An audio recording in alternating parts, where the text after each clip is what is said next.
Well, hello everyone. I'm Jackson Sveen. I'm the Director of Marketing and Communications for the Carolinas Golf Association, and along with me is Jack Nance, the Executive Director of the CGA. Thanks for joining me, Jack.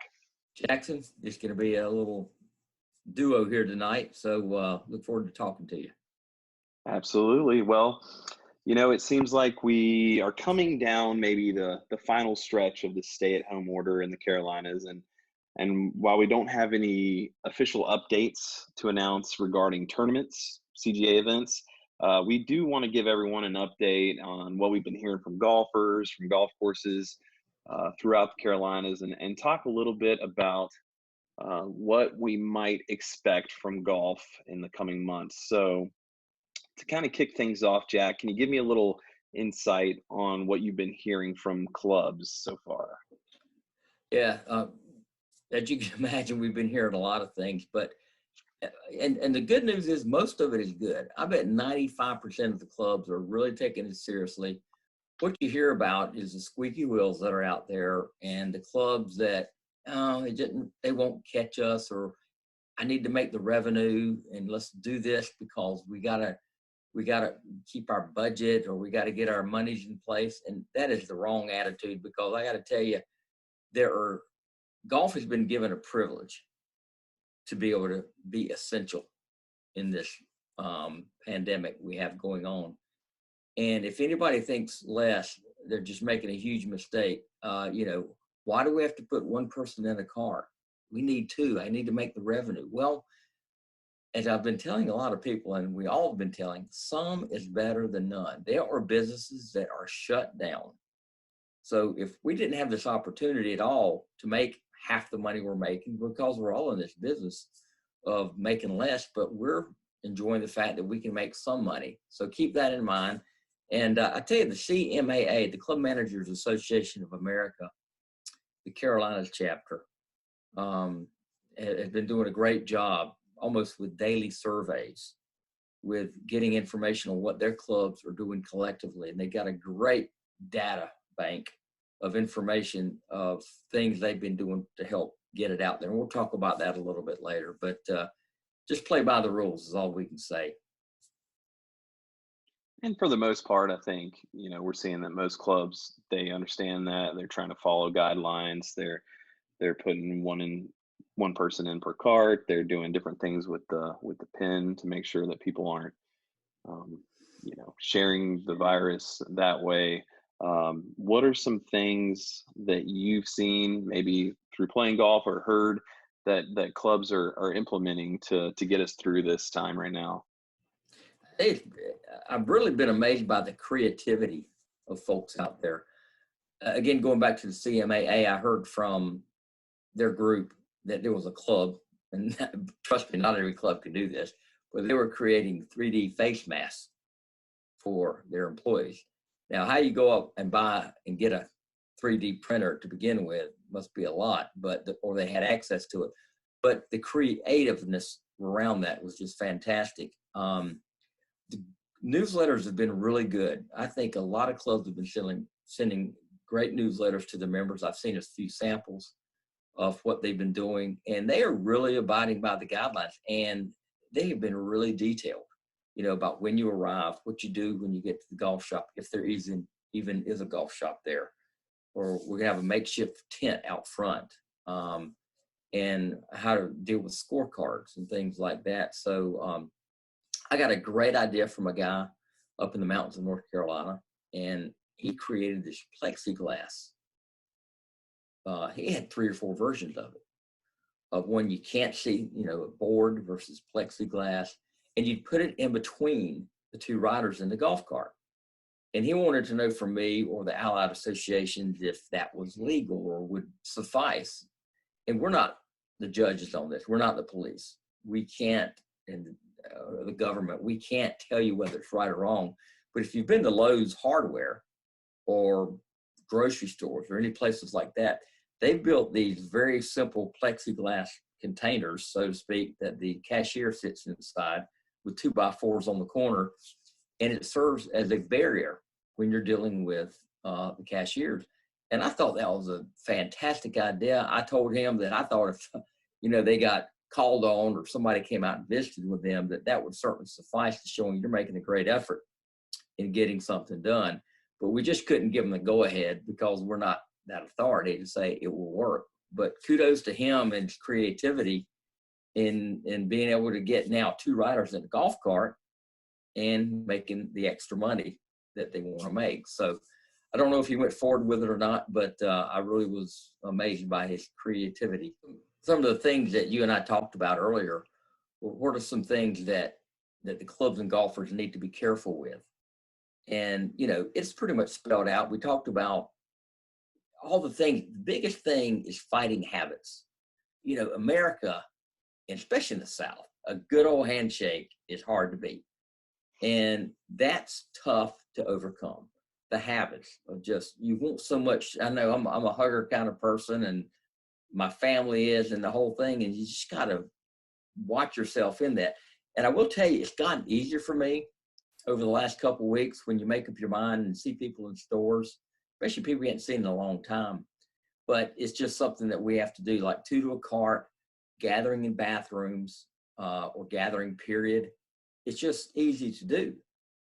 Changing, if you have a little bet going out there and you have a couple guys with you and you're walking, all 4 of you, and you have a little bet, well, how do you deal with the bet after the round? Do you exchange dollars?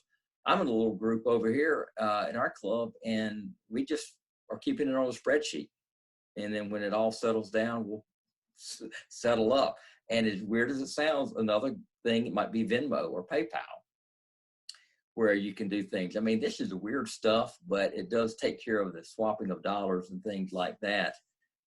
There was an incident I've heard where the police and the authorities, the sheriffs, visited a couple courses in South Carolina because they got word that things were not the way they should be.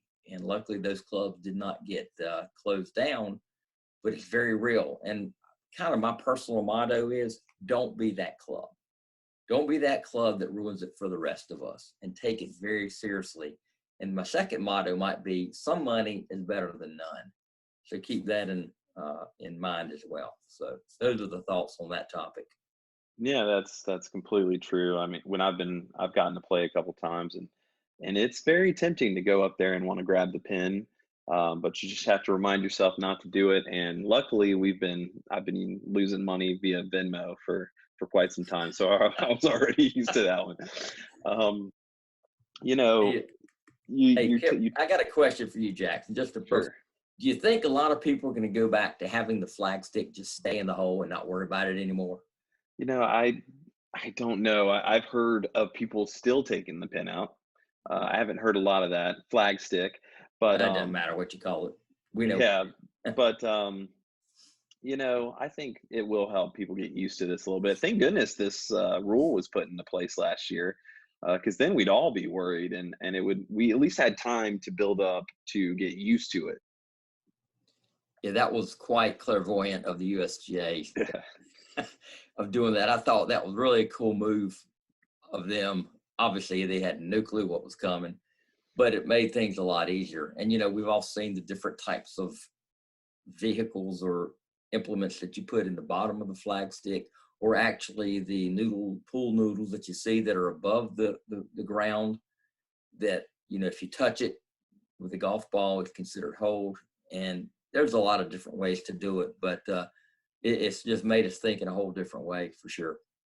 Yeah, and for those people that are worried about whether they can submit a score right now, the USGA has implemented some temporary measures that do allow you to submit your score with these altered cups and all that. So that's out there. That's on our website if you want to find more about the rules about posting during COVID-19. Just to kind of talk about what you mentioned, we've heard about some clubs maybe not following the rules. Um, what's at risk if we don't abide by the rules now? What do we have to worry about down the road, potentially, if we don't follow the rules now? Well, you know, again, I'll go back to the fact that we've been very blessed to have this opportunity. They could have easily swiped golf off into another category and said, you know, we're not, because 5 or 6 states across the country have. Oh yeah. And, you know, and there are some clubs that we talked about that have been accused of gathering inside the golf shop and, you know, to finish up the round and being too close to one another. And we want to avoid that. But, you know, we're on hopefully the downside of this whole deal. We're beginning the downside of it. So we've been very fortunate. We got a great thing going, and it's helping the clubs out tremendously to be able to get people to come in and play golf, especially the semi-privates and the privates. And I mean, and the publics. I think all of golf is really benefiting here. So again, I'll go back to my phrase, don't be that club. That's what we have to lose, is everything. And I think a lot of what we got to gain is going to be new people coming into the game. And it's going to be really interesting to see what happens with that. And I got to give kudos to the National Golf Foundation. They're keeping daily, weekly numbers on states that are closed, courses that are open and closed. Last time I saw, today's the tax day, April 15th. And about 3 days ago, though, I saw that 76% of the clubs in the Southeast are still open. And that's awesome. And some choose not to come open, but overall, the Southeast has been really fortunate to have a lot of good weather and courses to be open. So we got still a lot to lose. And remember, some's better than none on the income. To turn the focus a little bit on CGA events, just to let people know, early on we decided that we would suspend all CGA events through May 10th. And so our tournament staff has been busy connecting with the clubs, refunding folks that had already signed up for events. We're rescheduling events daily, trying to find new dates on the calendar that we think are going to be safe and be able to play those dates as far as we know now. So you can go to our website. We have a page there that shows all the rescheduled dates, all the canceled dates, and we have all kind of posts regarding playing safe right now, rules when it comes to COVID-19. What are the changes in rules? So our website is a great resource for folks that are trying to play golf, play CGA events, and know what's happening. Also on our social media, we're trying to we're not trying to bombard people. We get enough of the virus stuff. We all know what it really takes to play safe at this point and be safe. But we want people to know that we're here. We're still working. We're doing our weekly CGA meetings to kind of catch everyone up and bring together the group. So just so you know, we just want you to know that we will have CGA events again. They're not going away, but they're just not happening right now. And we're just trying to make sure that our events are going to be run completely safe. So when should we expect folks to have a better idea of the next steps for CGA events? Well, for us, you know, we got May 10th as the end of suspension, so to speak, for our events, and hopefully May 11th we would begin. But we can't, on the night of May 9th, get together and make that decision. So we're going to get together, our staffs, a couple of board members, and go over probably late April. The Governor McMaster's in South Carolina has through April 27th. Governor Cooper in North Carolina has done the stay at home through April 29th. So depending on what those two governors do after April 29th, we're going to have a very good idea, and probably will convene around April 30th, May 1st amongst ourselves and just really make an assessment. Is this doable? And what they say is going to be huge, because so many of these interviews I see on TV is we're all at the mercy of what the government and the states do and tell us what we can and can't do. And that's going to be very important. So we don't know, you know, as of this recording, which is April 15th, we don't know what we're going to do, but we're going to wait till after April 29th and make a strong decision and recommendation as to what we're going to do. And that's going to be, you know, what we're going to have to live with. We don't know how many days out it'll be. We'd love to go back May 11th, but as you've probably heard, it's not going to be a light switch going off and everything back to normal. We might have to ease into it as well. So that's kind of the game plan. We hope to give y'all some information well before May 10th on that suspension deadline. And we'll don't have a date, but I'd say early May and leave it at that. Yeah, and we talked to our tournament staff today, and they're putting forth some guidelines. They're organizing some guidelines to give out to golfers about how we plan to run events when that happens. So when they do happen, we're going to make sure everyone's safe, and we're going to follow those guidelines. So that's all we had for now. Any parting final thoughts, Jack? It was nice catching up with you. Well, it was, and Zoom has, and all these other great vehicles have been wonderful for us to connect. And we're going to risk, all of us have taken a new outlook on life, and it is what it is. That's all we can say. All right. Thank you much, Jack. Thank you.